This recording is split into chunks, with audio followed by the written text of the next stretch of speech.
अध्याय 15 पुरुषोत्तम योग। संसार रूपी वृक्ष का वर्णन। श्री भगवानुवाच ऊर्ध्वमूलमधः शाखं श्वत्थं प्राहुरव्ययम् छंदांसि यस्य पर्णानि यस्तम वेद स वेदवित्।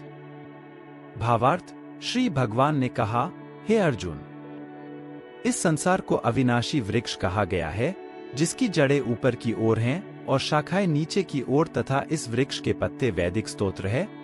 जो इस अविनाशी वृक्ष को जानता है वही वेदों का जानकार है। अधश्चोर्ध्वं प्रसृतास्तस्य शाखा गुण प्रवृद्धा विषय प्रवाला अधश्च मूलाने नुसंततानि कर्मानुबंधीनि मनुष्यलोके। भावार्थ, इस संसार रूपी वृक्ष की समस्त योनिया रूपी शाखाएं नीचे और ऊपर सभी ओर फैली हुई हैं। इस वृक्ष की शाखाएं प्रकृति के तीनों गुणों द्वारा विकसित होती है। इस वृक्ष की इंद्रिय विषय रूपी कोम्पलें हैं। इस वृक्ष की जड़ों का विस्तार नीचे की ओर भी होता है, जो कि सकाम कर्म रूप से मनुष्यों के लिए फल रूपी बंधन उत्पन्न करती है। न रूपम से तथोपल्बिते नान्तो न चादिर्न च संप्रतिष्ठा अश्वत्थमेनन सुविरूप मूल मसंग शस्त्रेण दृढ़ेन छित्त्वा।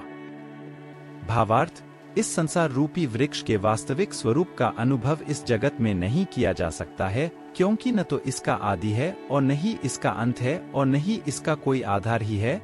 अत्यंत दृढ़ता से स्थित इस वृक्ष को केवल वैराग्य रूपी हथियार के द्वारा ही काटा जा सकता है।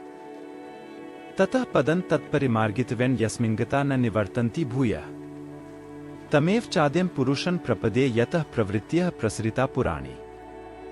भावार्थ, वैराग्य रूपी हथियार से काटने के बाद मनुष्य को उस परम लक्ष्य परमात्मा के मार्ग की खोज करनी चाहिए, जिस मार्ग पर पहुंचा हुआ मनुष्य इस संसार में फिर कभी वापस नहीं लौटता है। फिर मनुष्य को उस परमात्मा के शरणागत हो जाना चाहिए, जिस परमात्मा से इस आदिरहित संसार रूपी वृक्ष की उत्पत्ति और विस्तार होता है। निर्माण मोहाजित संग दोषाध्यात्म नित्या विनिवृत्त कामा द्वंद्व वैर विमुक्ताः सुख दुःखस गैर्गच्छन्त्य मूढ़ाः पदम व्ययन्तत्। भावार्थ, जो मनुष्य मान प्रतिष्ठा और मोह से मुक्त है तथा जिसने सांसारिक विषयों में लिप्त मनुष्यों की संगति को त्याग दिया है, जो निरंतर परमात्मा स्वरूप में स्थित रहता है, जिसकी सांसारिक कामनाएं पूर्ण रूप से समाप्त हो चुकी है और जिसका सुख दुख नाम का भेद समाप्त हो गया है, समोह से मुक्त हुआ मनुष्य उस अविनाशी परमपद परमधाम को प्राप्त करता है।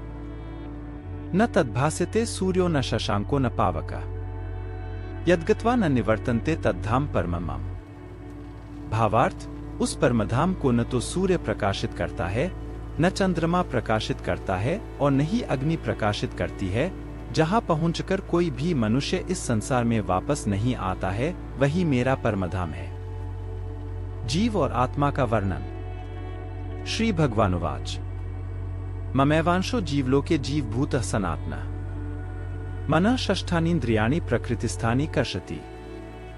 भावार्थ, हे अर्जुन, संसार में प्रत्येक शरीर में स्थित जीवात्मा मेरा ही सनातन अंश है, जो कि मन सहित छहों इंद्रियों के द्वारा प्रकृति के अधीन होकर कार्य करता है। शरीरं यद्वाप्नोति यच्चाप्युत्क्रांतीश्वरः गृहीत्वैतानि संयाति वायुर्गंधानि वास्यात्। भावार्थ, शरीर का स्वामी जीवात्मा छहों इंद्रियों के कार्यों को संस्कार रूप में ग्रहण करके एक शरीर का त्याग करके दूसरे शरीर में उसी प्रकार चला जाता है, जिस प्रकार वायु गंध को एक स्थान से ग्रहण करके दूसरे स्थान में ले जाती है। श्रोत्रं चक्षुः स्पर्शनं च रसनं घ्राणमेव च अधिष्ठाय मनश्चायन विषयानुपसेवते। भावार्थ, इस प्रकार दूसरे शरीर में स्थित होकर जीवात्मा कान, आँख, त्वचा, जीभ, नाक और मन की सहायता से ही विषयों का भोग करता है। उत्क्रामन्तं स्थितं वापि भुञ्जानं वा गुणान्वितं विमूढ़ा नानुपश्यन्ति पश्यन्ति ज्ञान चक्षुषा। भावार्थ, जीवात्मा शरीर का किस प्रकार त्याग कर सकती है, किस प्रकार शरीर में स्थित रहती है और किस प्रकार प्रकृति के गुणों के अधीन होकर विषयों का भोग करती है, मूर्ख मनुष्य कभी भी इस प्रक्रिया को नहीं देख पाते हैं। केवल वही मनुष्य देख पाते हैं जिनकी आंखें ज्ञान के प्रकाश से प्रकाशित हो गई हैं। यतन्तो योगिनश्चैनं पश्यन्त्यात्मन्यवस्थितम् यतन्तोप्यकृतात्मानो नैनं पश्यन्त्यचेतसः। भावार्थ, योग के अभ्यास में प्रयत्नशील मनुष्य ही अपने हृदय में स्थित इस आत्मा को देख सकते हैं। किंतु जो मनुष्य योग के अभ्यास में नहीं लगे हैं, ऐसे अज्ञानी प्रयत्न करते रहने पर भी इस आत्मा को नहीं देख पाते हैं।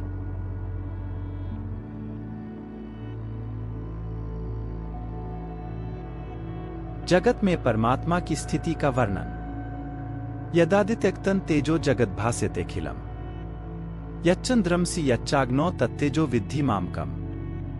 भावार्थ, हे अर्जुन, जो प्रकाश सूर्य में स्थित है, जिससे समस्त संसार प्रकाशित होता है, जो प्रकाश चंद्रमा में स्थित है और जो प्रकाश अग्नि में स्थित है, उस प्रकाश को तू मुझसे ही उत्पन्न समझ। गामाविश्य च भूतानि धारयाम्यहमोत्सा पुष्णामि चौषधीयः सर्वाः सोमो भूत्वा रसात्मकः।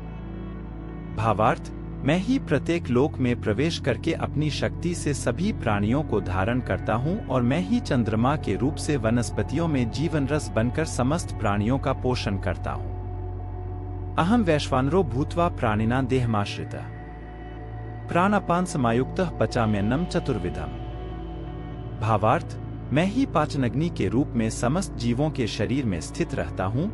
मैं ही प्राण वायु और अपान वायु को संतुलित रखते हुए 4 प्रकार के चबाने वाले, पीने वाले, चाटने वाले और चूसने वाले अन्नों को पचाता हूँ। सर्वस्य चाहन हृदि सन्निविष्टो मत्तः स्मृतिर्ज्ञानम पोहनम च वेदैश्च सर्वैर्हमेव वेद्यो वेदांत करिद्वेद विदेव चाहम। भावार्थ, मैं ही समस्त जीवों के हृदय में आत्मा रूप में स्थित हूँ। मेरे द्वारा ही जीव को वास्तविक स्वरूप की स्मृति, विस्मृति और ज्ञान होता है। मैं ही समस्त वेदों के द्वारा जानने योग्य हूँ। मुझसे ही समस्त वेद उत्पन्न होते हैं और मैं ही समस्त वेदों को जानने वाला हूँ। शरीर, आत्मा और परमात्मा का वर्णन। द्वाविमो पुरुषो लोके क्षरश्चाक्षर एव च क्षरः सर्वाणि भूतानि कूटस्थोक्षर उच्यते। भावार्थ, हे अर्जुन, संसार में 2 प्रकार के ही जीव होते हैं, एक नाशवान क्षर और दूसरे अविनाशी अक्षर। इनमें समस्त जीवों के शरीर तो नाशवान होते हैं और समस्त जीवों की आत्मा को अविनाशी कहा जाता है। उत्तमः पुरुषस्त्वन्यः परमात्मेत्युदाहृतः यो लोकत्रयमाविश्य बिभर्त्यव्यय ईश्वरः। भावार्थ, परंतु इन दोनों के अतिरिक्त एक श्रेष्ठ पुरुष है जिसे परमात्मा कहा जाता है। वह अविनाशी भगवान तीनों लोकों में प्रवेश करके सभी प्राणियों का भरण पोषण करता है। यस्मात् क्षरमतीतोऽहमक्षरात् पीचोत्तमः अतोऽस्मि लोके वेदे च प्रथितः पुरुषोत्तमः। भावार्थ, क्योंकि मैं ही क्षर और अक्षर दोनों से परे स्थित सर्वोत्तम हूँ, इसलिए संसार में तथा वेदों में पुरुषोत्तम रूप में विख्यात हूँ। यो मामेवं सम्मूढ़ो जानाति पुरुषोत्तमम् स सर्वविद् भजति मां सर्वभावेन भारत। भावार्थ, हे भरतवंशी अर्जुन, जो मनुष्य इस प्रकार मुझको संशयरहित होकर भगवान रूप से जानता है, वह मनुष्य मुझे ही सब कुछ जानकर सभी प्रकार से मेरी ही भक्ति करता है। इति गुह्यत्मन् शास्त्रमिदमुक्तं मया नघ एतद् बुद्ध्वा बुद्धिमान् स्यात् करितकित्यष्ट भारत।